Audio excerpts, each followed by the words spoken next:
I don't care about my house, Velma. I care that you accused my dad of being a serial killer without even telling me. I know, but I saw the welder's mask and freaked out. And I wanted you to finish the headline about me for the paper. Which, did you? Because I couldn't help but notice you had time for a board game. No, God! No, God, please, no! No! No! No! This is unbelievable. I put you above everything in my life. But I draw the line at my family. If our situations were reversed, you would have left me for dead after my first hallucination. People say there is light at the end of the tunnel. We can use that metaphor for this show, right? No matter how dark and arduous the journey is, I will soon be free from reviewing this show, right? I don't think so. Even if I am out of the tunnel, every time I close my eyes, I am inside the tunnel. Every time I close my eyes, I see her. She looms over me as I sleep. If I can manage to sleep, that is. I need therapy, but alas, I am broke and I am stuck with this thing that is woke. They won't leave my thoughts and I am distraught. Let this be a warning because your eyes will be burning. Satan made this show, don't let it grow. Save yourself and find joy somewhere else. Okay, but I don't know what got over me whenever I'm writing these intros. I get really emotional, I guess. But honestly, this episode is not that bad. I mean, it is as bad as an average Velma episode, so still pretty bad. But it's the next episode that is absolutely hell itself and made my eyes bleed. The review on that episode should be up in about 2 days, so look forward to that. For now, let's get to this episode. So this episode starts with Velma's mother being taken into hospital because she has an amnesia. Norville's dad takes the clipboard to check on Dia, Velma's mother, and well, Velma says that he should let an actual doctor do the job because just being a white guy with a clipboard just doesn't do anymore. People, hear me. Hear me loud and clear. This show just set a new record. You have a white guy bad joke in about 1 minute 30 seconds. This show doesn't waste any time. And I have to say, this show does not disappoint. The actual doctor leaves though because their insurance just covers the diagnosis and the applesauce. See that? An applesauce. Ha! So funny, so quirky. I have to say I love the comedy in this show. It is absolutely remarkable. This show makes Office look bad by comparison. Like, get that trash out of here, man. I need the real thing. I need Velma. This is my new favorite show. Norville's dad explained that Dia's memories should return in 72 hours, but only if she doesn't experience anything unpleasant. So that means hiding the fact that Velma's dad has a girlfriend now and making the house look crappy like it was before Dia went missing. Daphne says that she wants to take Velma to go to the welcome home party of the Brains. Apparently they are even more popular now. This world does not make sense anymore, not that it did before.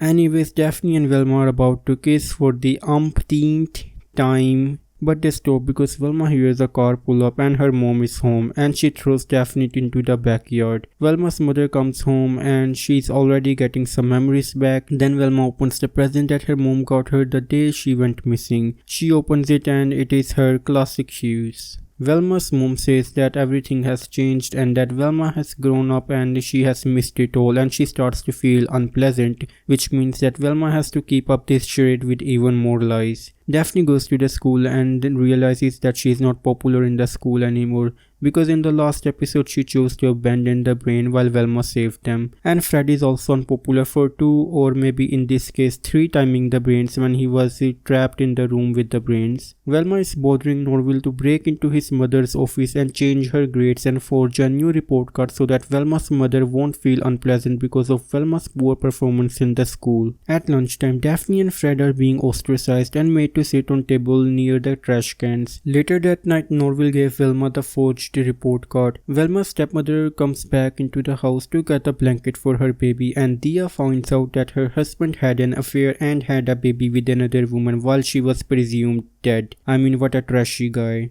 Dia starts freaking out and losing her memories. Velma continues to lie and says that the baby is hers and Norville is the father. Dia says that she got another memory back, that the night she went to the basement to Dr. Purdue's home before Fred and his family moved in, she found the basement door bricked up. But in Dr. Purdue's note, she found another secret entrance to the lab from the well. That's all she remembers for now. Dia asks if the baby is Velma's, then what is the waitress doing in her home? Velma says that she's her nanny. Like, you can see the pain on her face. Velma is so goddamn evil and selfish. Like, I know she cares about her real mother, but she has to realize how many people she's hurting while trying to help her mother. Dia says that from now on Velma and Norville can take care of the baby, but Norville runs away, presumably. So Velma and her mother and the stolen baby are sitting on the bed, and Velma tells her mother that she loves her, and then Dia leaves. The baby is about to do her business on Velma, but Norville rushes in and put the diaper on the baby. He says that he went home to tell his parents what he was up to, and Velma is already asleep, and presumably Norville is left to take care of the baby for the rest of the night. In the morning, the baby is crying and Velma can't take care of her.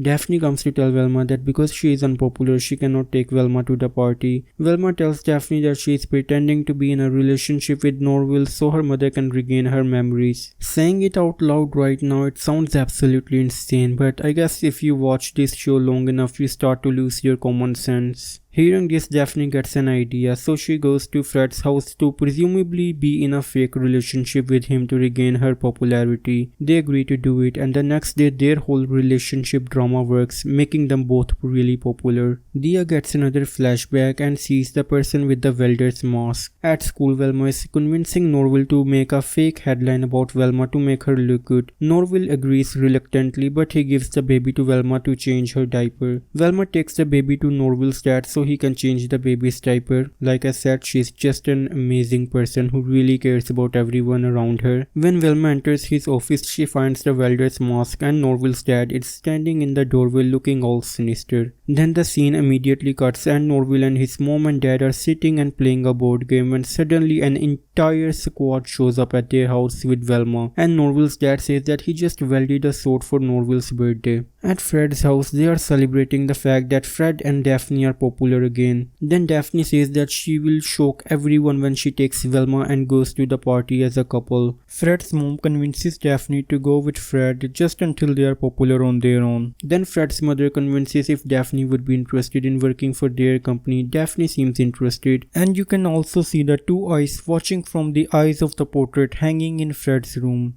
And behind the portrait of Fred's dad is, well, also Fred's dad watching them very viciously. Velma is apologizing to Norville but really shifting the blame to police, and again this feels really crappy, like she was responsible for destroying Norville's home and she can casually say that it's not her fault and continue asking for favors. Norville at this point has had it and ends his friendship with Velma because she is absolutely a narcissistic and a selfish person. Norville leaves Velma, and Velma thinks that Norville might be serious this time and then realizes the baby is rolling down the streets as babies are known to do, and then Velma chases it, causing several traffic accidents along the way. At the party, Fred and Daphne are dancing, and after they are done, Brenda the Brain, yes, Brenda the Brain, and that's what I'm going to call her from now on, accuses them of faking their relationship and to prove it by kissing one another. Daphne says, well, easy enough, and they start kissing. Just then Velma is there and surprised. Velma says that the baby rolled all the way here to find her mom. Just then Dia also walks in and hears Velma admit that the baby is not hers. The 72-hour timer goes off and Velma's dad says to Velma that it's about time that they tell Dia what's going on. He explains everything to Dia, that he's had an affair and had a baby. Then Dia says that she remembers who the real serial killer is. And in the end credit scene, she says that the serial killer was her all along. Dun dun dun. Well, this is where this episode ends. And this episode definitely made me realize that Velma is a textbook definition of a narcissist. She only cares about her and her mother, and everyone else can go to hell. Like seriously, she takes her stepmother's baby from her and then continues to neglect the baby afterwards, and also let other people take care of the baby for her. She constantly takes advantage of everyone around her. When I say that she's completely and utterly unlikable as a character, I am not exaggerating, and we will definitely explore this part of her character thoroughly in the next episode's review. And yeah, I think Velma comes off as an extremely selfish and a complete narcissist in this show. Like how she starts to criticize Norville if he published a headline about Velma after she accused his father of being a psychopath and then destroyed his entire home. This is just one example, and this show is filled with examples like this. Makes me wonder why the showrunners made this choice, because they didn't accidentally made Velma unlikable. I mean, this has to be on purpose. Like, are they saying that this is how a woman should be? Raging, self-obsessed narcissist? Or are they leaving her like this so she can learn to be a better person? They explore this thing in the next episode, and well, spoiler alert, she does not learn to be a better person or learn from her mistakes. So this is it for this review for now, and I'm going to start working on the next episode's review, and for now, it's a goodbye.